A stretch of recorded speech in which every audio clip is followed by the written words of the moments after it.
我们最近非常关注一件东南亚，暴雨成灾，死了好几千人。结果最严重在哪？就在印尼这里。就印尼为什么已经淹水淹到已经快要很惨，他们在引流，结果引流的时候出更大的事了。照我这吓死了，为什么呢？因为他本来想说，哎呀淹水了，把这个水引走就好了，所以挖了一个小渠道，挖了一个小洞啊。就各位你看看啊，原本只是小小的一个小洞，结果呢现在变成是一路在崩塌。而且我跟你讲哦，这个影片的全长哦是好几分钟，为什么？因为你看到那些居民，我不知道为什么他们胆子这么大，他们就站在那个悬崖边，还在看，对，还在看，然后好像不知道危险一样。结果呢，他就这样寸寸崩，然后呢，他们还慢条斯理哦。我本来还以为他们会拔腿就跑，不是，就慢慢往后走就好了，然后再慢慢往后走。那你看右边那台白车哦，胆子有够肥，他就那我把它苦一下，那我再把它苦一下。我是说你在倒车入库是不是啊？然后就这样慢慢把它苦，然后他就这样一直崩，还在崩对，我想这个崩了好几分钟。然后对面的人哦，因为他们可能不知道自己脚底下什么，你仔细看哦，对面的人都已经快吓破胆了，因为底下是有洪水猛兽正在流动。等于就是说，你以为它是掏空，其实不是，而是地底下这些，不管是地下水，或者是楼瓜埋，或者是水混着石土，早就一直不断的在湍急在流动。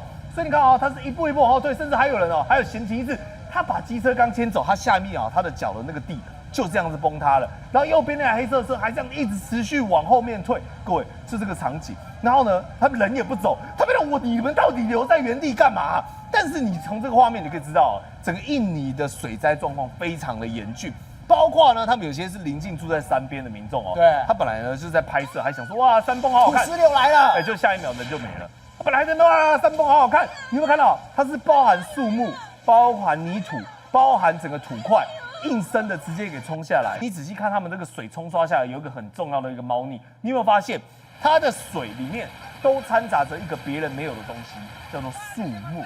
代表说树木出了大问题，所以呢，当它这个洪灾发生的时候呢，有人就发现整个树冲过来之后呢，怎么就奇怪，怎么连我家房子有没有看到？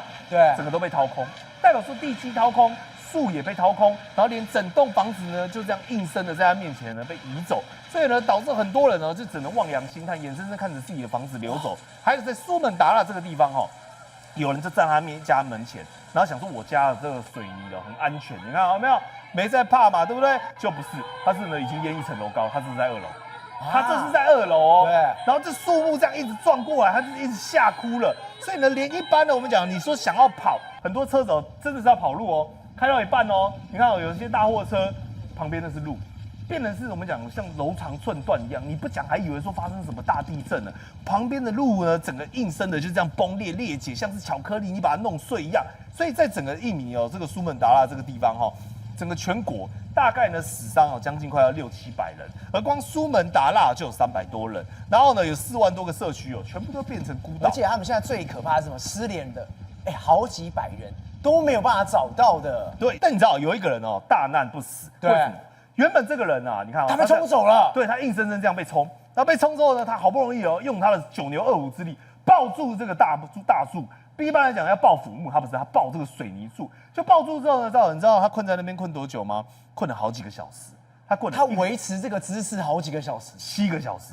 他停在那边7个小时，爬上去。对，然后最后面呢，他就很聪明，为什么？他知道不能顺流，他要呢躲在这个石柱后面呢，化解这个水的冲击，然后开始用他剩余的吃奶的力量爬到上面之后呢，有人在用这种类似滑轨绳索吊挂的方式呢，硬生生的把这个人给救下来。但重点是他平衡感也很好他就蹲在那么小的面积范围里面，然后他们讲说，印尼这个生还者实在太奇迹了。但为什么我们刚才一直在提到树木这件事情？因为实际上这个是天灾也是人祸。对，的确。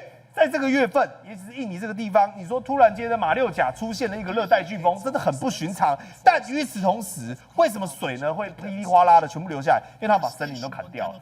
现在在印尼光是这个临近区域，他们为了要有些是挖金矿有些全部都秃秃的。对，他们挖了大概有将近把台湾1半的森林都挖掉。对，台湾1半那个是我们讲好几万公顷他真的把几万公顷的东西，而且他说每年消失了，光是2024年就挖了24万公顷的森林。他们的曾经呢，就是在砍伐这些巨木。你看到之后，你就觉得在台湾应该变保育类的巨木，怎么会这样子砍？像阿里山神木一样，很粗很大，就这样一根，鬼用踩地呀。然后呢，那个工人他就拿着锯子拿着这个我们讲电锯，然后拿着这个锯子呢，拿这个电锯呢，然后就开始在那边撸，在那边撸。宏观取材，厘清真相，犀利精准，深入剖析，时刻掌握关键新闻时事，不漏接。